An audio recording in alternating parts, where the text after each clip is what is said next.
Hello students, this is Sarda EDUHUB. In this video, we will talk about problem of chapter percent. And the problem is, what percent is 50 gram of 1 kg? Students, to solve this problem, we need to make both the unit same. So, we will convert 1 kg in grams. So, here 1 kg is equal to 1000 gram.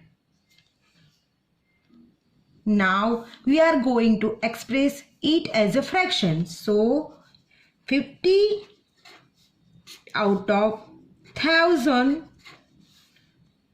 and to find the percentage we need to multiply it by 100. Let's cut zeros.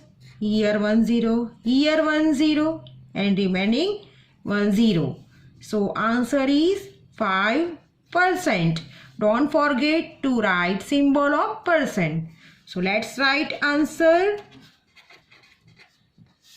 50 gram is 5% of 1 kg.